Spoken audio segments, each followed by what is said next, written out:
Hello everybody. आज की इस वीडियो में मैं डिस्कस करने जा रहा हूँ न्यूक्लियर फिजिक्स से कुछ इंपॉर्टेंट फार्मूले।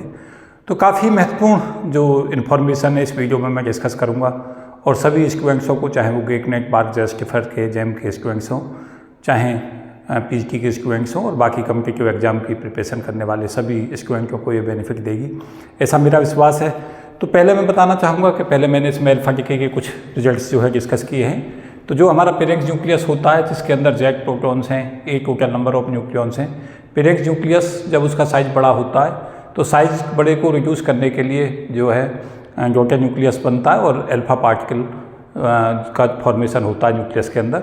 और वो अल्फा पार्टिकल जो होता है उसके पास जो एनर्जी है वो 4 से 9 मेगा इलेक्ट्रॉन वोल्ट के ऑर्डर की होती है और जो बैरियर पोटेंशियल बैरियर की स्ट्रेंथ होती है वो 25 मेगा इलेक्ट्रॉन वोल्ट के ऑर्डर की होती है।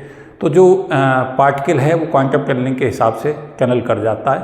तो याद रखें कि ये दोनों चीज़ें इंपॉर्टेंट हैं कि साइज जब बड़ा होता है तब न्यूक्लियस जो है अल्फा डीके करता है और जब बड़े साइज का न्यूक्लियस होता है तो उसमें 2 न्यूट्रॉन 2 प्रोटॉन अपोजिट स्पिन के साथ कनेक्ट होकर अल्फा पार्टिकल बना लेते हैं जिसकी नेट स्पिन जो है 0 होती है। तो इसके अंदर kinetic energy of alpha particle पूछी जाती है कि इसकी काइनेटिक एनर्जी कितनी होगी। तो काइनेटिक एनर्जी अल्फा पार्टिकल पर बहुत क्वेश्चन इस पर देखे जाते हैं। A-4/A/Q। Q वैल्यू जो होती है किसी प्रोसेस की, इसका मास जो पेरेंट न्यूक्लियस का था, पहले इसका मास ले लेते हैं और ये जो हमारे टोटल डॉटर न्यूक्लियस और अल्फा पार्टिकल इनका मास ले लेते हैं। इन दोनों के मास के फैक्ट को C² से मल्टीप्लाई कर देते हैं तो Q वैल्यू होती है। तो Q अगर इसका मास Mi लें, इसका Mf लें, इसका Mx लें तो Q जो होगा वो Mi minus Mf minus Mx into C² होगा। Q जो रिएक्शंस है, Q वैल्यू जो होती है किसी न्यूक्लियर की प्रोसेस की, उसमें वो एक्सोथर्मिक प्रोसेस होती है अगर Q पॉजिटिव होता है और Q 0 होता है तो ना तो हीट निकलती है ना एब्जॉर्ब होती है और Q नेगेटिव होता है तो एंडोथर्मिक प्रोसेस होती है। तो ये भी याद रखें। काइनेटिक एनर्जी ऑफ न्यूट्रॉन पूछता है तो 4/A/Q। अगर इन दोनों का हम काइनेटिक एनर्जी अल्फा पार्टिकल और काइनेटिक एनर्जी ऑफ न्यूट्रॉन कर देंगे तो A-4/AQ प्लस 4/AQ बराबर Q आ जाएगा। तो इसका मतलब है कि जो Q वैल्यू है जो हमारी हीट पैदा हुई है उसे काइनेटिक एनर्जी की फॉर्म में डॉटर न्यूक्लियस और ये अल्फा पार्टिकल ले जाते हैं। तो इस पर क्वेश्चन आता है, बहुत ज़्यादा आता है इस वाले फॉर्मूले पर बेस क्वेश्चन। Q वैल्यू देता है, A देता है, काइनेटिक एनर्जी अल्फा पार्टिकल पूछ लेता है तो सिंपल ये फॉर्मूला हमें यूज करना होता है। और इसका उल्टा भी पूछता है, जब काइनेटिक एनर्जी अल्फा दे देता है, A दे देता है तो Q पूछता है तो Q की वैल्यू यहाँ से काइनेटिक एनर्जी अल्फा A/A-4 होगी। तो इस तरीक़ा से इस पर क्वेश्चंस लगातार पूछे जाते हैं। अल्फा डीके में कुछ और बहुत ही महत्वपूर्ण चीज़ें जो हमें पता होनी चाहिए वो रेंज है। रेंज जो होती है वो हमारी रेंज का जो ऑर्डर है वो सेंटीमीटर के ऑर्डर का होता है और जनरली तो उसे लेके 8 जो सेंटीमीटर है उसके आसपास ये रेंज होती है।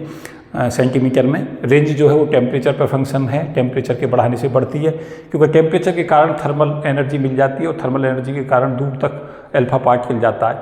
जो रेंज होती है वो न्यूक्लियस से जो पार्टिकल अल्फा पार्टिकल जब निकलता है तो वो कितनी डिस्टेंस ट्रेवल करता है उसकी रेंज कहलाती है। तो रेंज प्रेशर के इन्वर्सली प्रोपोर्शनल होती है। रेंज जो है V³ पर निर्भर करती है और रेंज एनर्जी की पावर 3/2 पर निर्भर करती है मीडियम एनर्जी रेंज में। तो ये भी पूछा जाता है। साथ साथ बैरियर पोटेंशियल जो है वो भी एक इम्पॉर्टेंट कंसेप्ट है। जो हमारा इलेक्ट्रोस्टैटिक रिपल्सन लगेगा इसके अंदर जो हमारा डॉटर न्यूक्लियस है और अल्फा पार्टिकल है वो हमारा बैरियर पोटेंशियल कहलाता है और इसका चार्ज जो होगा वो Z-2 इंटू E होगा और इसका चार्ज जो है 2E होगा।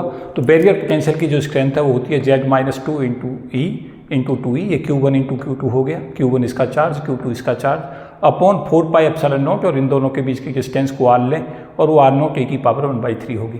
तो यहाँ पे कई बार R0 की वैल्यू 1.2 फर्मी होती है। एक क्वेश्चन में गिवन होता है, Z गिवन होता है, बैरियर पोटेंशियल पूछा जाता है। और ये याद रखें सदा बैरियर जो पोटेंशियल है उसकी जो रेंज है वो अप्रॉक्सीमेटली मेगा इलेक्ट्रॉन वोल्ट में आती है और जनरली जो 25 मेगा इलेक्ट्रॉन वोल्ट उसके नियर आसपास होती है, 20 से लेकर 30-35 मेगा इलेक्ट्रॉन वोल्ट तक डिफरेंट जेड के हिसाब से। जेड जितना ज़्यादा होता है बैरियर पोटेंशियल उतना ही ज़्यादा होता है। उसके अलावा गैमो थ्योरी का एक इंपॉर्टेंट रिजल्ट है जो हमारा ट्रांसमिशन प्रोबेबिलिटी होती है लैम्डा, वो फैक्टरों पर निर्भर करती है। लैम्डा = μ × T, जहाँ पे μ फ्रीक्वेंसी है और T ट्रांसमिशन प्रोबेबिलिटी है। ये transmission probability quantum tunnelling effect से निकाली जाती है और ये μ कोलिजन फ्रीक्वेंसी होती है जिसकी वैल्यू V/2R होती है। 2r जहाँ पे जो डायमीटर है और v जो है वेलोसिटी है अल्फा पार्टिकल की। तो log 10 लैम्डा का फॉर्मूला ये कई बार पूछा जाता है कॉम्पिटिटिव दुनिया में। तो log 10 लैम्डा की जो वैल्यू है, लैम्डा है जहाँ टिके कांस्टेंट है, उसकी वैल्यू होती है log बेस 10 v/2r0, जहाँ r0 जो रेडियस है न्यूक्लियस की, v वेलोसिटी है अल्फा पार्टिकल की, प्लस 1.29 z की पावर हाफ, जो डॉटर न्यूक्लियस है उसका जो एटॉमिक नंबर है उसकी पावर हाफ, r0 की पावर हाफ, जहाँ r0 रेडियस है, माइनस 1.72 z की पावर माइनस हाफ। तो इस फॉर्मूले को सिंपली सीधा सीधा पूछा जाता है। कई बार डिपेंडेंसी पूछता है कि वेलोसिटी बढ़ती है तो लैम्डा पे क्या प्रभाव पड़ेगा, और z अगर बढ़ रहा है तो यहाँ पे देख रहे हैं हम ये बढ़ेगा और यहाँ पे देख रहे हैं ये घटेगा। तो z का डबल इफेक्ट है, एक बार z जो है डिके कांस्टेंट लैम्डा को बढ़ा रहा है, एक बार घटा रहा है। मैंने काफ़ी फिजिक्स इसकी डिस्कस की हुई है पीछे, तो उसको देख सकते हैं। तो ये हमारे 3 4 5 फार्मूले जो अल्फा डिके के हैं वो सारे इंपॉर्टेंट हैं। साथ साथ गाइगर नटाल लॉ वो भी इम्पोर्टेंट है कि जो पार्टिकल जिनका लैम्डा ज़्यादा होता है उनकी जो रेंज है वो ज़्यादा होती है। तो लॉग ई लैम्डा बराबर a plus B log E R, ये हमारा गाइगर नटाल लॉ है। मैं यहाँ गाइगर नटाल लॉ भी लिखे दे रहा हूँ, उसको भी याद कर जाएँ। लॉग ई लैम्डा बराबर a plus B log E R. तो रेंज में और डिके कांस्टेंट में ये हमारा रिलेशन है, और ए और बी जो गिवन सीरीज के लिए अलग अलग कांस्टेंट होते हैं। पोटेंशियल बैरियर की जो रेडियस है उसे निकालने के लिए हम ले सकते हैं फॉर्मूला r बराबर r0 a अल्फा की पावर 1/3 प्लस a t की पावर 1/3। ये पोटेंशियल बैरियर की जो रेंज है उसका फॉर्मूला है रेडियस का। जो यहाँ पर रेडियस है, जो टोटल पोटेंशियल बैरियर की रेडियस होगी वो रेडियस ऑफ प्रोबिंग पार्टिकल, जो हमारा प्रोबिंग पार्टिकल जो हमने अल्फा पार्टिकल डाला है उसकी रेडियस r0 a अल्फा की पावर 1/3, और जो रेडियस ऑफ टारगेट न्यूक्लियस है जिस टारगेट के ऊपर डाला है अल्फा पार्टिकल को, वो उसका एटॉमिक नंबर की पावर 1/3, और r0 यहाँ पे कांस्टेंट है। तो यहाँ पे a अल्फा a t हमें देगा, r0 पूछेगा, तो ये फॉर्मूला सिंपली अप्लाई करके r रेडियस निकाल लें जो हमारी टोटल रेडियस होगी प्रोबिंग पार्टिकल और टारगेट न्यूक्लियस की। तो इस पर भी क्वेश्चंस पूछे जाते हैं। तो 8 से 10 क्वेश्चंस जो अल्फा पार्टिकल पर पूछे जाते हैं, सबसे ज़्यादा तो यही पूछा जाता है काइनेटिक एनर्जी अल्फा और ए वाला। और ये रेंज के भी इंपॉर्टेंट एक्सप्रेशन हैं। बैरियर पोटेंशियल पर न्यूमेरिकल क्वेश्चंस पूछे जाते हैं। ये फार्मूला सिंपल आता है, इस पर कर्व भी आ चुके हैं। तो ये सारे ही इंपॉर्टेंट रिजल्ट थे जो मैं इसमें डिस्कस कर रहा था। साथ साथ हमारे लिए जो महत्वपूर्ण है वो बीटा डिके भी है। बीटा डिके जनरली जो होता है जब न्यूट्रॉन एक्सिस में होते हैं, प्रोटॉन से जब होता है बीटा डिके, और बीटा माइनस डिके होता है जब न्यूट्रॉन एक्सिस में होते हैं, और प्रोटॉन अगर एक्सिस में होते हैं तो पॉजिट्रॉन एमिशन होता है या ऑर्बिटल इलेक्ट्रॉन कैप्चर होता है। तो इसमें प्रोबेबिलिटी जो मोमेंटम इलेक्ट्रॉन की p से लेके p प्लस डी रखने की प्रोबेबिलिटी है वो 2π/h कट HIF² और dn/d0 होती है, जहाँ dn/d0 में ये density of state per unit energy interval है। HIF जो है वो हमारा न्यूक्लियर मैट्रिक्स एलिमेंट होता है जो इनिशियल और फाइनल स्टेटों पर निर्भर करता है। तो कई बार HIF की वैल्यू भी पूछी जाती है, G/V MIF होती है, जहाँ MIF को हम न्यूक्लियर मैट्रिक्स एलिमेंट कहते हैं जो फाइनल और इनिशियल वेव फंक्शन पर निर्भर करती है। G फर्मी कपलिंग कांस्टेंट है जिसकी वैल्यू 0.9 × 10⁻⁴ MeV फर्मी क्यूब होती है, जो मैं लगातार इसे बताता रहा हूँ। इंटरेक्शंस हमारे 4 तरीका के होते हैं, एक हमारा इलेक्ट्रोमैग्नेटिक, एक वीक, एक स्ट्रॉन्ग और एक ग्रेविशनल। तो चारों के क्वांटा भी हमें पता होनी चाहिए। वीक इंटरेक्शन का क्वांटा होता है इंटरमीडिएट बोसॉन। पाई मेसॉन के कारण जो है वो न्यूक्लियर फोर्स पैदा होते हैं। फोटोन जो क्वांटा होता है EM इंटरेक्शन का होता है, और साथ साथ हमें पता होना चाहिए ग्रेविशनल इंटरेक्शन का क्वांटा ग्रेविसॉन होता है। ग्रेविसॉन की स्पिन 2 होती है जो हाईएस्ट है, पर अभी इसे डिटेक्ट नहीं करा जा चुका है। ओमेगा पार्टिकल की जो हमारे नॉन पार्टिकल है उनमें स्पिन 3/2 होती है। तो ये भी याद रखें, dn/d0 की वैल्यू 4πVp²dp/h³ होगी, dn की वैल्यू, और 4πp²dp/h³ जो है ये होगी एंटी न्यूट्रिनो के और न्यूट्रिनो के कारण, और ये हमारी होगी इलेक्ट्रॉन के कारण। Density of state per unit energy interval से इसे डिवाइड कर दिया गया है। जो हम E0 है जो एनर्जी अवेलेबल होती है किसी प्रोसेस के अंदर, वो दोनों के द्वारा शेयर की जाती है बीटा डिके में, या तो इलेक्ट्रॉन ले जाता है उस एनर्जी को या एंटी न्यूट्रिनो ले जाता है। ये भी ध्यान रखें। जो डिके कांस्टेंट है वो E0 की पावर 5 जो अवेलेबल एनर्जी है उसकी पावर 5 पर निर्भर करता है। डिके कांस्टेंट MIF² पर निर्भर करता है, और decay constant Fermi coupling constant के स्क्वायर पर निर्भर करता है। तो यहाँ से इन पर भी फॉर्मूलों पर बेस क्वेश्चंस देखे गए हैं, लगातार पूछे जाते हैं। Fermi theory of beta decay के जो इंपॉर्टेंट रिजल्ट्स हैं उन्हें ज़रूर करके रखें, क्योंकि वहाँ से क्वेश्चंस देखे गए हैं। तो काफ़ी इंपॉर्टेंट चीज़ मैं इसमें डिस्कस कर रहा था। ऑगर इफेक्ट में काइनेटिक एनर्जी ऑफ इलेक्ट्रॉन का आता है, तो थोड़ा सा मैं ऑगर इफेक्ट ब्रीफ में बताता हूँ कि जब ऑर्बिटल इलेक्ट्रॉन कैप्चर हो जाता है, प्रोटॉन इलेक्ट्रॉन को कैप्चर कर लेता है और न्यूट्रॉन में बदल जाता है, तो प्रोटॉन इलेक्ट्रॉन को कैप्चर करके न्यूट्रॉन में जिस समय बदलता है, तो जो इलेक्ट्रॉन के सेल से आता है उस इलेक्ट्रॉन को जो कैप्चर इलेक्ट्रॉन है उसकी स्टेट को भरने के लिए एल सेल से इलेक्ट्रॉन जंप कर जाता है के में, और उसकी जो एनर्जी होती है, जो एक्सरे फोटोन होता है, उसकी एनर्जी ई के माइनस ई एल होती है। तो अगर ये फोटोन एल सेल के किसी दूसरे इलेक्ट्रॉन से टकराता है तो वो ई के माइनस ई एल एनर्जी अगर ई एल से ज़्यादा है, बाइंडिंग एनर्जी एल सेल के इलेक्ट्रॉन से, तो वो एल सेल के इलेक्ट्रॉन को भी बाहर निकाल लाता है, जिसे हम ऑगर इलेक्ट्रॉन कहते हैं। और जो उसकी काइनेटिक एनर्जी होती है ऑगर इलेक्ट्रॉन की ई के माइनस 2 एल होती है। तो यहाँ पे क्वेश्चन इस पर कई बार पूछा गया है ऑगर इफेक्ट की काइनेटिक एनर्जी पे। तो बाइनेटिक एनर्जी के सेल की देता है, बाइंडिंग एनर्जी एल सेल की देता है, और kinetic energy of L shell का जो इलेक्ट्रॉन है ऑगर इलेक्ट्रॉन्स की काइनेटिक एनर्जी पूछता है, तो यहाँ से हम लगा सकते हैं। ये हमें गिवन होगा, ये होगा, तो दोनों वैल्यू को पुट करके सॉल्व कर दें। तो इंपॉर्टेंट क्वेश्चन है, लगातार पूछा जाता है, इसलिए मोस्ट इंपॉर्टेंट मैंने इसे लिखा है। जिन पर भी मैंने मोस्ट इंपॉर्टेंट लिखा है वो ऐसे क्वेश्चन है 2 या 2 से ज़्यादा बार पूछे जा चुके हैं, ऑलरेडी काफ़ी बार पूछे जा चुके हैं। तो ये लगातार क्वेश्चन इस पर आता है। इसमें ये भी याद रखें कि बाइंडिंग एनर्जी के सेल की जब 2 of energy of binding energy L shell से ज़्यादा होगी तभी ये काइनेटिक एनर्जी पॉजिटिव होगी और तभी ऑगर इफेक्ट हो पाएगा। तो ये भी हमारा इंपॉर्टेंट कंसेप्ट है। हेलिसिटी जो होती है वो माइनस प्लस V/C होती है इलेक्ट्रॉन के केस में, और लेफ्ट हैंडेड होता है जब H की वैल्यू हेलिसिटी माइनस V/C होती है, राइट हैंडेड जो है हेलिसिटी V/C होती है। तो हेलिसिटी पर भी V देगा हमें, C हमें पता होता है, हेलिसिटी पूछ सकता है इलेक्ट्रॉन के केस में। तो ये भी हमारे लिए इंपॉर्टेंट रिजल्ट है। तो ये इंपॉर्टेंट चीज़ें मैं इसमें डिस्कस कर रहा हूँ। कुछ और बहुत ही महत्वपूर्ण चीज़ें जो मैंने इसमें डिस्कस की हैं वीडियो में, वो है NMR। NMR में जो हमारे भाव के जो हमारे सेल होती हैं, सेल में अनपेयर्ड जब प्रोटॉन होते हैं या न्यूट्रॉन होते हैं, तो अनपेयर्ड के केस में NMR काम करता है। तो उसमें स्पिन अप और स्पिन डाउन स्टेट की जो एनर्जी है उनमें जो अंतर होता है, और मैग्नेटिक फील्ड हम अप्लाई कर देते हैं जेड दिशा में, तो जो एनर्जी का डिफरेंस है स्पिन अप और स्पिन डाउन में, स्पिन अप की जो एनर्जी है वो ज़्यादा होती है, स्पिन डाउन की एनर्जी ज़्यादा होती है, जब ms बराबर -½ की, और ms बराबर ½ की जो एनर्जी है वो कम होती है। तो उन दोनों के बीच का जो एनर्जी डिफरेंस है वो हमारा होता है 2μp/z/b, जहाँ म्यू प्रोटॉन का है मैग्नेटिक मूवमेंट जेड दिशा में, तो डेली ये होगा, और μl जो होगा वो हमारा डेली अपॉन h हो जाएगा 2μp/z/b/h। यहाँ से क्वेश्चंस लगातार पूछे जाते हैं कंपटीशंस में।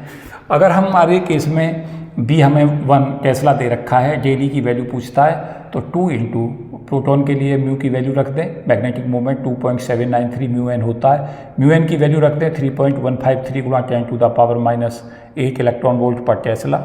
बी की वैल्यू को 1 टेस्ला रखें, टेस्ला से टेस्ला कैंसिल होगा, और ये वैल्यू डेली की वैल्यू आ जाएगी 1.761 × 10⁻⁷ इलेक्ट्रॉन वोल्ट।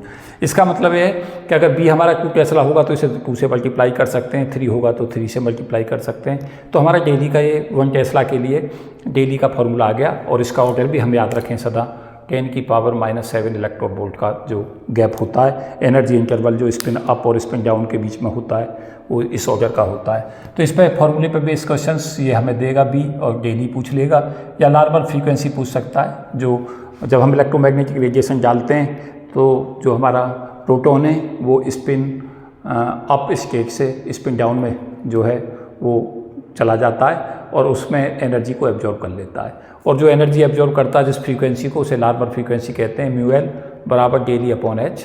इसकी वैल्यू को यहाँ पे रखते हैं, डेली की को 1.761 × 10⁻⁷ इलेक्ट्रॉन वोल्ट, और h जो है इलेक्ट्रॉन वोल्ट सेकंड में होता है 4.136 × 10⁻⁻15 इलेक्ट्रॉन वोल्ट पर इलेक्ट्रॉन वोल्ट सेकंड। EV से EV कट जाएगा क्योंकि μl 1/सेकंड में आएगा, तो ये 42.58 मेगाहर्ट्ज़ आता है। तो ये क्वेश्चन सीधा मैंने जो है एबीजर से लिया है, और ये सीधा क्वेश्चंस कंपटीशंस में देखा गया है। तो NMR के प्रिंसिपल को, NMR के फॉर्मूलों को, दोनों को इनको करके जाएं, इंपॉर्टेंट है सदा।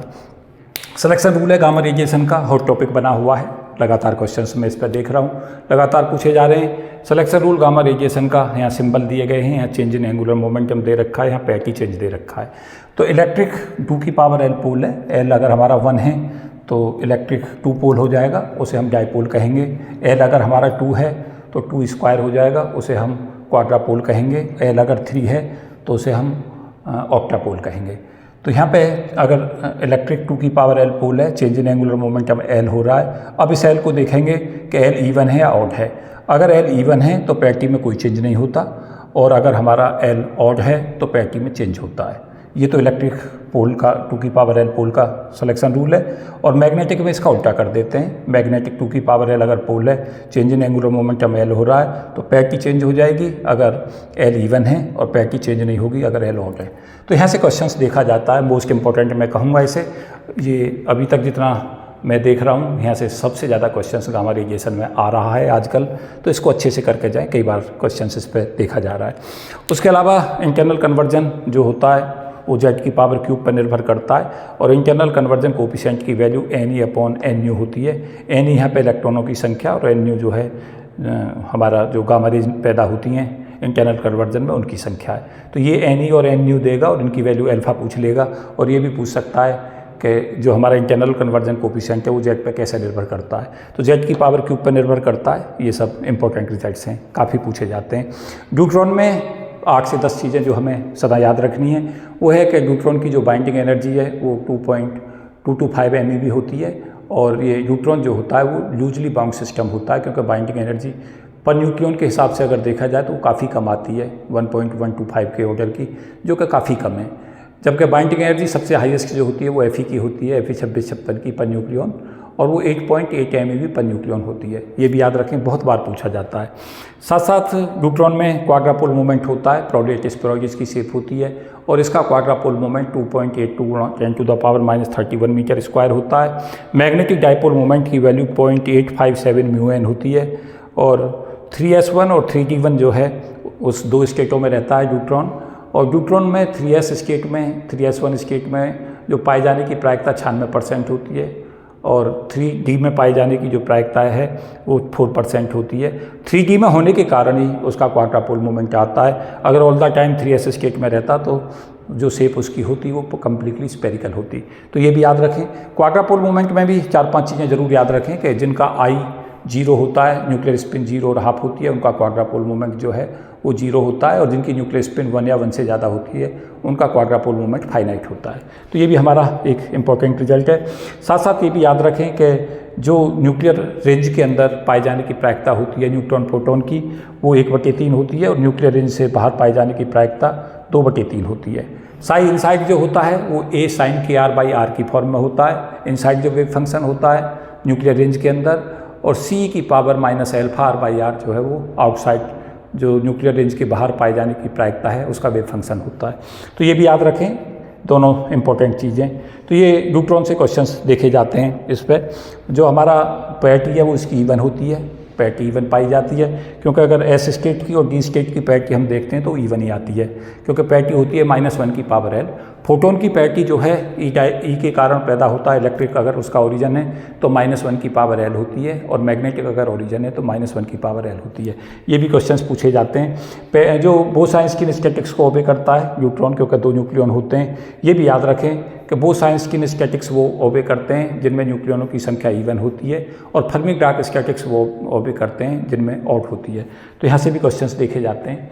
उसके अलावा जो एनर्जी का फॉर्मूला है इस पर बहुत बार क्वेश्चंस आता है, मैंने वो उसके इंपॉर्टेंट इसे लिखा है, इसलिए जो रोटेशनल एनर्जी लेवल्स इसमें लगते हैं उसी का फॉर्मूला लगता है। तो एनर्जी जो होती है वो J पर निर्भर करती है न्यूक्लियस की, और EJ जो होता है वो Jj+1 h²/2I होता है। I यहाँ पे मोमेंट ऑफ इनर्शिया और J रोटेशनल क्वांटम नंबर है। अगर एनर्जी का गैप आपस में गैप छोटा होता चला जाता है तो डिफॉर्मेशन के कारण ऐसा होता है। ये भी क्वेश्चंस देखे गए हैं, नेट में लगातार पूछे जाते हैं इस टाइप के क्वेश्चंस।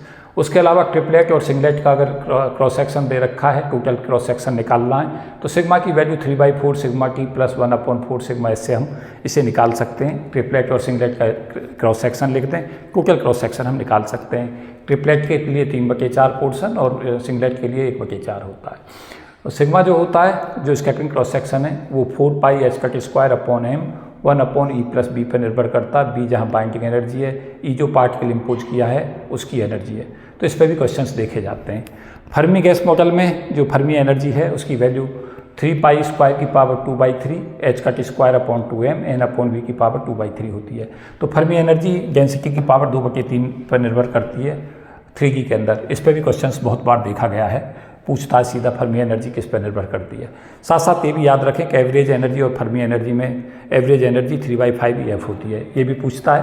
मैजिक संख्याओं की वैल्यू ऑलवेज हमें याद रखनी है। मैजिक संख्याएं जो होती हैं वो 2, 8, 20, 28, 50, 82, 126 ये हमारे मैजिक नंबर्स होते हैं। और इनमें न्यूट्रॉन प्रोटॉन या न्यूट्रॉन प्लस प्रोटॉन का सम अगर इन संख्याओं के बराबर होता है तो न्यूक्लियस ज़्यादा स्टेबिलिटी को शो करता है। ये मैजिक नंबर का कंसेप्ट है।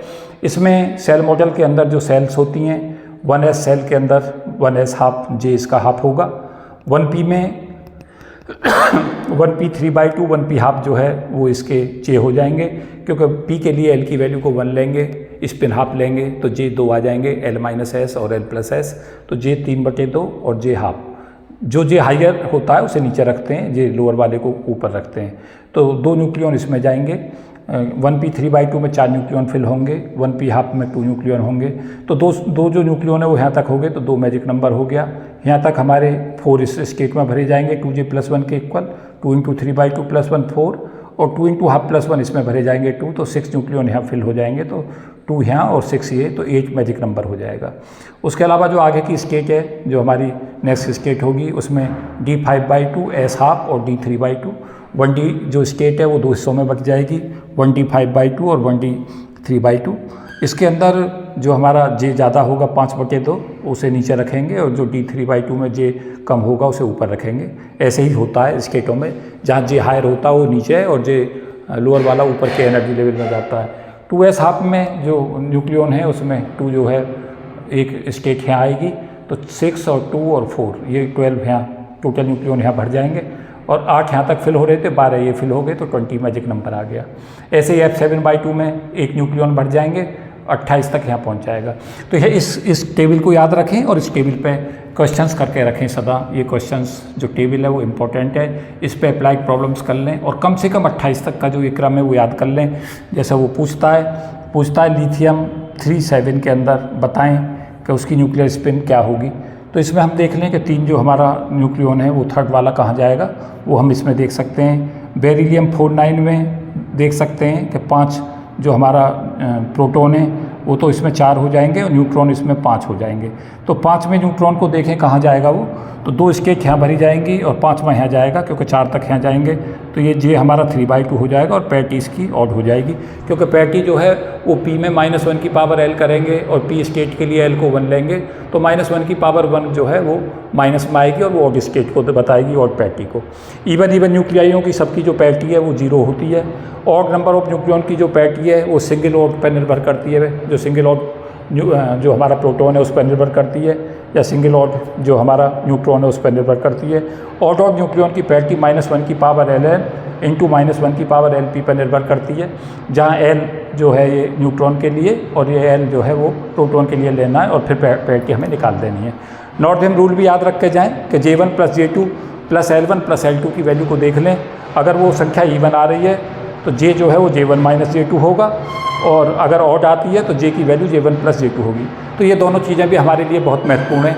यहाँ से भी क्वेश्चंस जो है वो हम लगातार देख रहे होते हैं, काफ़ी इंपॉर्टेंट ये रिजल्ट है। उसके अलावा जो Q वैल्यू है उसका फॉर्मूला याद कर लें। Q होता है -3/5 2i - 1/2i + 2 RC², और RC जो है वो रेडियस है और उसकी वैल्यू 1.2 a की पावर 1/3 होती है। तो Q के इस फॉर्मूले पे भी क्वेश्चंस जो है वो लगातार पूछे जाते हैं, काफ़ी क्वेश्चंस इस पे देखे जाते हैं। इसमें पॉइंट नंबर 10 पर मैंने सेमी इंपेरिकल मास फार्मूला को लिखा है। सेमी इंपेरिकल मास फार्मूला की सारी टर्म्स याद कर लें। EB जो होता है बाइंडिंग एनर्जी, वो हमारी EB + ES + EC + EA + EP होती है, और ये वैल्यू AVA - ASA की पावर 2/3 - AC ZZ - 1/a की पावर 1/3 - AA -2Z² + -0 AP/a की पावर 3/2, और मैजिसिटी टर्म होती है AMA। यहाँ पर मैंने इनके सबके कॉन्स्टेंटों की वैल्यू देख ली है, वो आप लिख सकते हैं। बोस के स्टेबल आइसोबार के लिए D V upon D Z को 0 कर दें, जेड की वैल्यू यहाँ से इस फॉर्मूले से कैलकुलेट कर सकते हैं। डेली डेल टी जो होता है वो एच कट के बराबर होता है और डेली की value m pi square del T R by C, तो एम पाई की value H cut upon R C होती है और इसकी वैल्यू 2 गुणा 10 टू द पावर -28 जो वैल्यू है इतने ग्राम निकल के आती है। मेरा न्यूक्लियाई में जो ईसी है वो 1/4πε 3/5 Z square E square by R होती है। जेड जहाँ एटॉमिक नंबर, आर रेडियस है, और डेली सी जो होता है वो 1/4πε 3/5 2 Z +-1 E square by R होता है। वेलोसिटी फिल्टर में वेलोसिटी जो ई अपॉन बी होती है और ये हमारे 14 में मैंने पोटेंशियल दिखा रखे हैं न्यूट्रॉन प्रोटॉन के। तो काफ़ी इंपॉर्टेंट ये वीडियो है, मेरे हिसाब से काफ़ी काम आएगी। Thank you and best wishes for all of you. जय हिंद।